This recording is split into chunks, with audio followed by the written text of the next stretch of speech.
Friends, आज का हमारा टॉपिक है इफ़ेक्ट्स ऑफ नॉइज़ पोल्यूशन। इसमें दो तरह के इफ़ेक्ट्स आते हैं।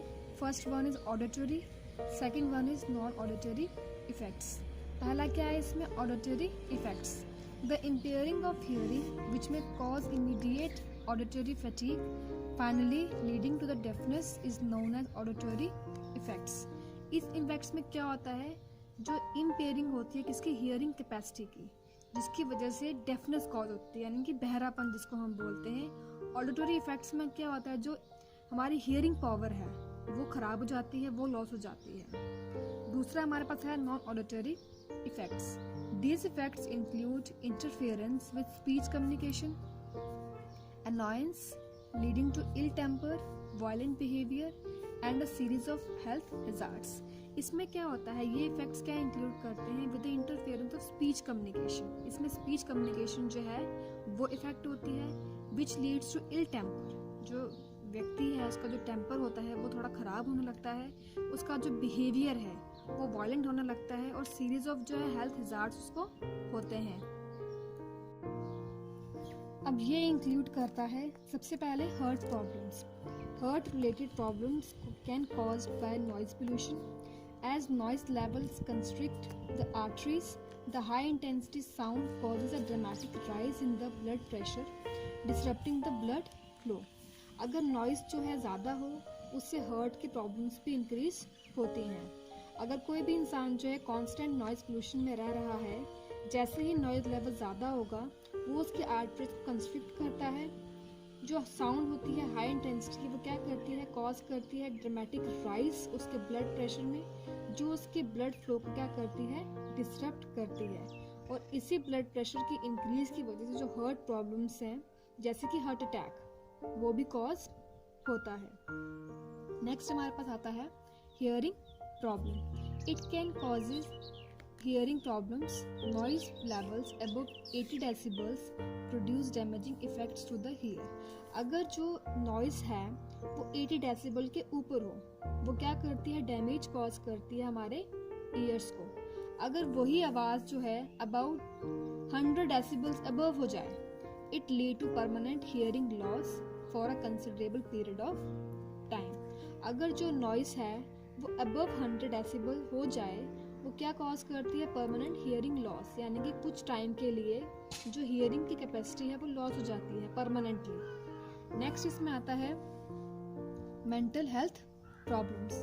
Constant noise can also trigger headaches, people make tense and anxious and disturbs emotional balance. Constant noise में अगर कोई भी इंसान रहता है तो वो क्या करता है? उसको हेडेक कॉज होती है, वो पीपल को टेंस कर देती हैं। एंग्शियस होता है अफ्रेड, वो थोड़ा डरने लगता है, उसका मन थोड़ा बेचैन होने लगता है, और वो डिस्टर्ब कर देता है उसकी इमोशनल बैलेंस को।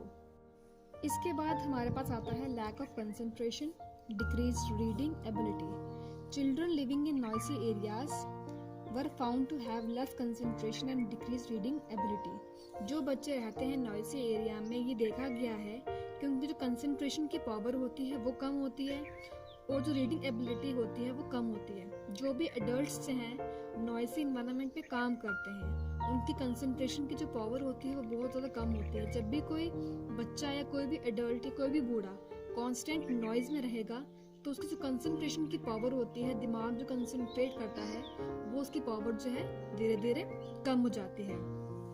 नेक्स्ट हमारे पास क्या है? High blood pressure.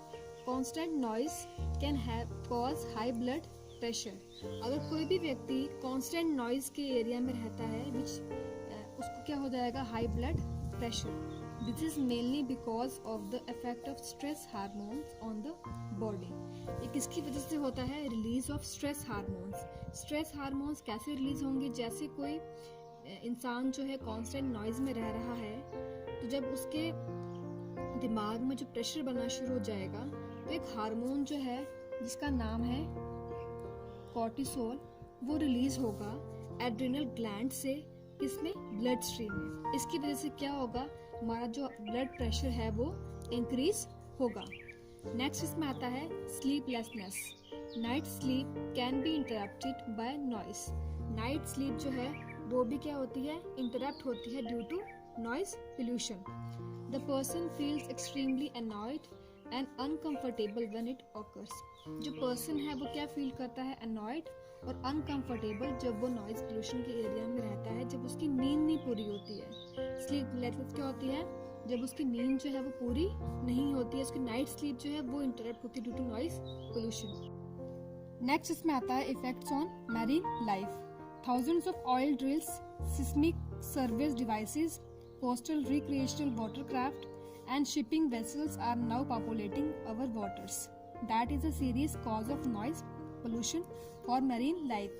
जैसे कि हम thousands of oil drills जो हैं वो यूज़ करते हैं, seismic survey devices जो हैं हम वो यूज़ करते हैं, जिनकी वजह से क्या हो रहा है, जो हमारे वाटर्स हैं, मैरीन लाइफ जो है वो बहुत पॉपुलेटेड हो रही है, जो एक सीरियस कॉज है किसका, नॉइज पोल्यूशन का. नॉइज पोल्यूशन दस इंटरफेयर्स विद कैटेशियंस, जैसे कि एग्जांपल डॉल्फिन्स एंड व्हेल्स.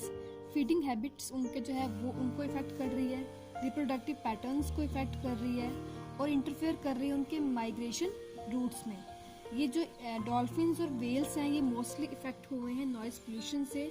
उनके पैटर्न जो है माइग्रेशन के, रिप्रोडक्शन के, उनकी फीडिंग हैबिट्स जो है नॉइज पोल्यूशन जो है उनको क्या कर रही है, इफेक्ट कर रही है, उनमें इंटरफेयर कर रही है. आज हमने पढ़ा इफेक्ट्स ऑफ नॉइज पोल्यूशन.